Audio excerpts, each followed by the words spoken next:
Hi friends, welcome to Pendems kitchen. ఈరోజు వీడియోలో hotel వాళ్ళు రెడీమేడ్గా అప్పటికప్పుడు రసం చేయడానికి ప్రిపేర్ చేసి పెట్టుకునే రసం ప్రీమిక్స్ పౌడర్ ఒరిజినల్ సీక్రెట్ రెసిపీని మీకు చూపించబోతున్నాను. ఇలా పొడి చేసి పెట్టుకున్నారంటే బయట అయితే 3 నెలల పాటు, అదే ఫ్రిడ్జ్లో అయితే 6 నెలల పాటు స్టోర్ చేసుకోవచ్చు. ఈ పొడితో ప్రిపేర్ చేసిన రసం కూడా చాలా టేస్టీగా ఉంటాయి. ముఖ్యంగా బ్యాచిలర్స్కైనా వర్కింగ్ ఉమెన్స్కైనా ఈ రసం ప్రీమిక్స్ పౌడర్ చాలా బాగా ఉపయోగపడుతుంది. తప్పకుండా ట్రై చేసి చూడండి. ఈ రసం ప్రీమిక్స్ పౌడర్తో పాటుగా మన ఛానల్లో ఆల్రెడీ నేను ఇడ్లీ ప్రీమిక్స్ని, దోశ ప్రీమిక్స్ని, వడ ప్రీమిక్స్ని, అలాగే ఉప్మా ప్రీమిక్స్ని, పోహా ప్రీమిక్స్ని, ఇలా కొన్ని రకాల ప్రీమిక్స్ పౌడర్స్ని ఆల్రెడీ ప్రిపేర్ చేసి వీడియోస్ చేశాను. ఆ వీడియోస్ని చూసి చాలామంది ట్రై చేసి మాకు చాలా బాగా ఉపయోగపడుతున్నాయి, థ్యాంక్ యూ అని మెసేజెస్ చేస్తున్నారు. మీ అందరికి కూడా థ్యాంక్ యూ సో మచ్ అండి. మీరు ఈ రసం పౌడర్ని కూడా తప్పకుండా ట్రై చేయండి. 100% చక్కగా మీరు రసాన్ని ఎప్పుడు కావాలంటే అప్పుడు నిమిషాల్లో ప్రిపేర్ చేసేసుకోవచ్చు. సో ఇక ఏమాత్రం ఆలస్యం చేయకుండా హోటల్ వాళ్ళు ప్రిపేర్ చేసే ఈ రసం పౌడర్ సీక్రెట్ రెసిపీని మనం ఇంట్లోనే ఎలా ప్రిపేర్ చేసుకోవాలో వీడియోలోకి వెళ్ళి చూసేయండి. ఈ రసం ప్రీమిక్స్ పౌడర్ని ప్రిపేర్ చేసుకోవడం కోసం స్టవ్ ఆన్ చేసి ఇలా ఒక ప్యాన్ పెట్టుకొని ఇందులోకి 1 కప్పు ధనియాలను వేసుకోండి. నేను ఇక్కడ మెజరింగ్ కప్ ఉంటుంది కదా, ఆ మెజరింగ్ కప్పులో 250 ml కప్పు ఉంటుంది కదా, ఆ కప్పుతో 1 కప్పు ధనియాలను వేసుకున్నాను. ఈ ధనియాలని కలుపుకుంటూ లో ఫ్లేమ్లోనే ఇవి కొద్దిగా రంగు మారి మంచి సువాసన వచ్చేంత వరకు వేయించుకోవాలి. సో ధనియాలు చూసారా, ఇలా కొంచెం రంగు మారుతూ మంచి సువాసన వస్తున్నాయి. ఇప్పుడు వీటిని ఒక ప్లేట్లోకి వేసుకొని ఒక పక్కన పెట్టేసుకోండి. నెక్స్ట్ ఇప్పుడు సేమ్ అదే ప్యాన్ స్టవ్ మీద పెట్టేసుకొని ఇందులోకి ఏ కప్పుతో అయితే ధనియాలను వేసుకున్నారో అదే కప్పుతోటి 1 కప్పు కందిపప్పును వేసుకోండి. ఈ కందిపప్పును కూడా సేమ్ ఇందాక ధనియాలను వేయించుకున్నట్లే లో ఫ్లేమ్లో మాత్రమే కంటిన్యూగా కలుపుకుంటూ ఇవి కొద్దిగా రంగు మారి మంచి సువాసన వచ్చేంత వరకు వేయించుకోండి. ధనియాలు కానీ కందిపప్పు కానీ మనం వేయించుకునే దినుసులు ఏవి కూడా మాడిపోకుండా దగ్గరే ఉండి వేయించుకోండి. అప్పుడే మీకు రసం ప్రీమిక్స్ పౌడర్ పర్ఫెక్ట్గా వస్తుంది అనమాట. ఈ దినుసులు ఏది ఒక్కటి మాడినా కూడా రసం టేస్ట్ అంతా కూడా చేంజ్ అయిపోతుంది, అందుకని జాగ్రత్తగా వేయించుకోండి. సో కందిపప్పు కూడా చూసారా, ఇలా కొంచెం రంగు మారుతూ మంచి సువాసన వచ్చేటప్పుడు వీటిని కూడా సేమ్ ఇందాక ధనియాలు వేసుకున్న ప్లేట్లోనే వేసుకొని పక్కన పెట్టేసుకోండి. నెక్స్ట్ సేమ్ ఇదే ప్యాన్ స్టవ్ మీద పెట్టేసుకొని ఇందులోకి 1 టీ స్పూన్ మెంతులను వేసుకొని ఈ మెంతులను కూడా లో ఫ్లేమ్లోనే ఒక 2 నిమిషాల పాటు వేయించుకోండి. సో మెంతులు మనకి లైట్గా రంగు మారేటప్పుడు ఇందులోకి 1/2 కప్పు జీలకర్ర, అలాగే 2 టేబుల్ స్పూన్ల మిరియాలను వేసుకోండి. మీరు ఒకవేళ రసం ఘాటుగా కావాలి అనుకుంటే మరొక టేబుల్ స్పూన్ మిరియాలను కూడా వేసుకోవచ్చు.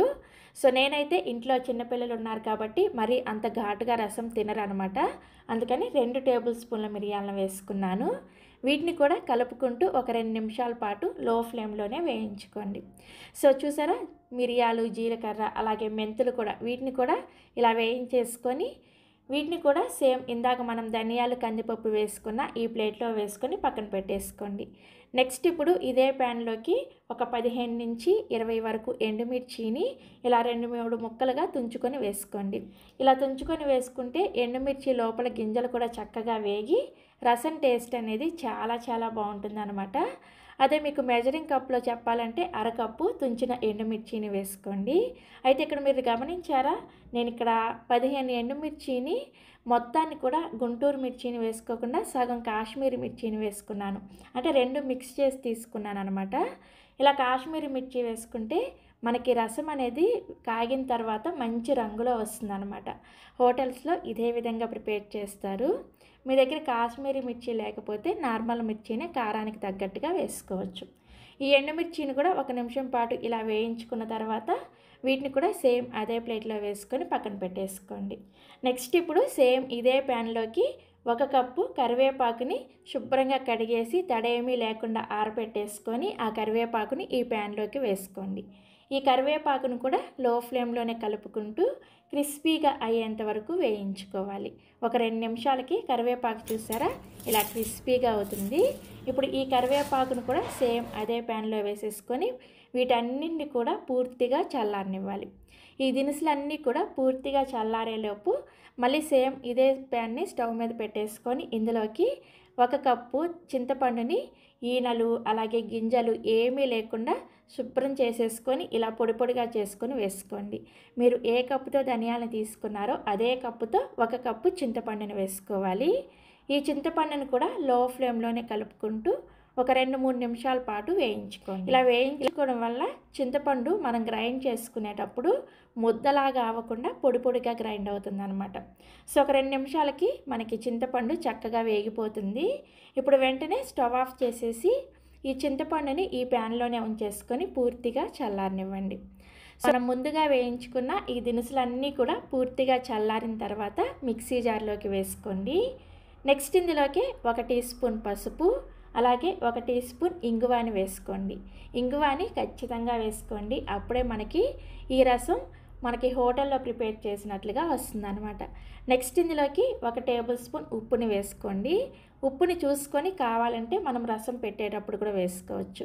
వీటన్నిటిని వేసుకొని ఈ దినుసుల్ని బాగా మెత్తటి పౌడర్ లాగా గ్రైండ్ చేసుకోండి. సో దినుసులన్నీ కూడా ఇలా మెత్తగా గ్రైండ్ చేసుకున్న తర్వాత మాత్రమే మనం వేయించుకున్న చింతపండుని వేసుకోవాలి. చింతపండు చూడండి, మనం ప్యాన్లోనే ఉంచి పూర్తిగా చల్లారించాం కదా, దానివల్ల ఈ విధంగా డ్రైగా అవుతుందన్నమాట. ఇలా గలగలలాడాలి, అప్పుడే మనకి చింతపండు పౌడర్ లాగా గ్రైండ్ అవుతుందన్నమాట.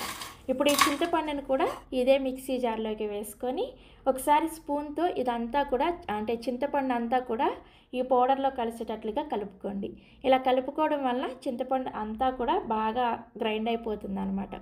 సో ఇలా కలుపుకున్న తర్వాత ఇప్పుడు మళ్ళీ ఈ మిక్సీ జార్కి మూత పెట్టేసి ఈ పౌడర్ని బాగా మెత్తగా గ్రైండ్ చేసుకోవాలి. సో మొత్తం అంతా కూడా పౌడర్ని గ్రైండ్ చేసిన తర్వాత మీకు చూపిస్తున్నాను, చూసారా, ఇలా మెత్తగా గ్రైండ్ చేసేసుకొని ఈ రసం పౌడర్ మనం మిక్సీలో గ్రైండ్ చేసుకున్నాం కాబట్టి కొంచెం వేడిగా ఉంటుందన్నమాట. పూర్తిగా చల్లారిన తర్వాత ఏదైనా ఒక ఎయిర్ టైట్ గ్లాస్ జార్లో పెట్టుకున్నారంటే మనకి బయట అయితే 3 నెలల పాటు, అదే ఫ్రిడ్జ్లో అయితే 6 నెలల పాటు చక్కగా నిల్వ ఉంటుంది. సో మనకి హోటల్లో ప్రిపేర్ చేసే రసం ప్రీమిక్స్ పౌడర్ రెడీ అయిపోయింది. అయితే ఇప్పుడు ఇలా ప్రిపేర్ చేసుకున్న రసం ప్రీమిక్స్ పౌడర్ తోటి మనం రసం ఎలా పెట్టుకోవాలో చూపిస్తాను. రసం పెట్టుకోవడం కోసం ఒక గిన్నెలోకి 1/2 కప్పు మనం ప్రిపేర్ చేసుకున్న రసం ప్రీమిక్స్ పౌడర్ని వేసుకోండి.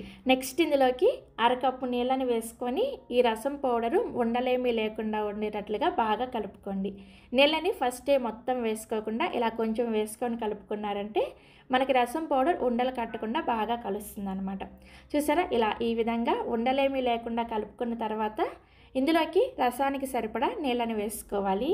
నేనైతే ఇక్కడ 3 కప్పుల నుంచి 3.5 కప్పుల వరకు నీళ్ళని వేసుకున్నాను. ఇలా నీళ్ళని వేసుకున్న తర్వాత ఇందులోకి 1 రెమ్మ కరివేపాకుని అలాగే కొద్దిగా కొత్తిమీరను కూడా ఇలా చిన్న ముక్కలుగా కట్ చేసుకొని వేసుకొని ఒకసారి కలుపుకొని రసాన్ని ఒకసారి రుచి చూడండి. మీకు ఉప్పు ఏమైనా తగ్గినట్లు అనిపిస్తే కొద్దిగా ఉప్పుని వేసుకొని కూడా కలుపుకోవచ్చు. సో నాకైతే ఇక్కడ కొద్దిగా ఉప్పు తగ్గినట్లుగా అనిపించింది, అందుకని కొద్దిగా ఉప్పుని వేసుకొని కలుపుకున్నాను. మీరు కావాలంటే ఇందులోనే కొద్దిగా అల్లాన్ని కూడా దంచుకొని వేసుకోవచ్చు, అల్లం రసం కావాలనుకుంటే. ఈ గిన్నెని స్టవ్ మీద పెట్టేసుకొని మీడియం ఫ్లేమ్లోనే రసాన్ని ఒక మరుగు వచ్చేంత వరకు మరిగించుకోండి. సో రసం చూసారా, ఇలా బాగా మరిగేటప్పుడు ఇందులోకి 1 టీ స్పూన్ బెల్లం తురుముని వేసుకోండి. ఇలా బెల్లం వేసుకోవడం వలన పులుపుని బ్యాలెన్స్ చేసి మనకి రసం చాలా టేస్టీగా కుదురుతుందన్నమాట. బెల్లం వేసిన తర్వాత మరొక 4-5 నిమిషాల పాటు లో టు మీడియం ఫ్లేమ్లోనే రసాన్ని బాగా మరిగించుకోండి.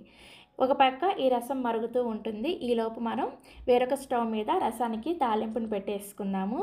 తాలింపు కోసం ఒక గిన్నెను పెట్టుకొని ఇందులోకి 1 టేబుల్ స్పూన్ నెయ్యిని కానీ లేదంటే నూనెని కానీ వేసుకోండి. రసంకి అయితే మనం నెయ్యిని వేసుకున్నామంటే తాలింపులో చాలా టేస్టీగా ఉంటుంది. నెక్స్ట్ ఇందులోకి 1/2 టీ స్పూన్ ఆవాలు అలాగే 1/2 టీ స్పూన్ జీలకర్ర, 5-6 పొట్టు తీసేసిన వెల్లుల్లి రెబ్బల్ని ఇలా కచ్చా పచ్చాగా దంచుకొని వేసుకోండి. తర్వాత ఇందులోనే 2 లేదా 3 ఎండుమిర్చిని కూడా వేసుకొని ఈ తాలింపు గింజల్ని లో ఫ్లేమ్లోనే వేయించుకోండి. సో తాలింపు ఇలా చక్కగా వేగిన తర్వాత మీరు కావాలంటే ఇందులోకి ఒక మీడియం సైజ్ టమోటాని ఇలా చిన్న చిన్న ముక్కలుగా కట్ చేసుకొని వేసుకొని టమాటా ముక్కలు మెత్తబడేంత వరకు లో టు మీడియం ఫ్లేమ్లోనే వేయించుకోండి. మీకు టమాటా వేసుకోవడం ఇష్టం లేకపోతే స్కిప్ చేసేయచ్చు. తాలింపు వేగిన తర్వాత డైరెక్ట్గా మనం మరుగుతున్న రసాన్ని ఈ తాలింపులో వేసేసుకోవచ్చు అనమాట. సో టమాటా ముక్కలు ఇలా మెత్తబడిన తర్వాత ఇందులోకి మనం ముందుగా మరిగించుకుంటున్న ఈ రసాన్ని వేసేసుకొని బాగా కలుపుకోండి. ఇలా కలుపుకున్న తర్వాత మరొక నిమిషం పాటు రసాన్ని ఈ పోపుతో పాటుగా మరిగించుకున్నారంటే చాలా చాలా చాలా టేస్టీగా ఉంటుంది. అంతే, ఘుమఘుమలాడే రసం పౌడర్ తోటి రసం రెడీ అయిపోయింది. వర్కింగ్ ఉమెన్స్ అయినా, బ్యాచిలర్స్ అయినా, లేదంటే ఇంట్లో ఉండే ఆడవాళ్ళకు కూడా వంట చేయాలి అనే మూడ్ లేనప్పుడు కూడా అప్పటికప్పుడు ఇలా చక్కగా టేస్టీగా ఇంట్లో వాళ్ళకి రసం చేసి పెట్టొచ్చు. సో తప్పకుండా మీరు కూడా ఈ రసం ప్రీమిక్స్ పౌడర్ని ట్రై చేయండి. ట్రై చేసిన తర్వాత మీకు ఎలా కుదిరిందో ఈ వీడియో కింద కామెంట్ సెక్షన్లో నాతో షేర్ చేసుకోవడం మర్చిపోరు కదా.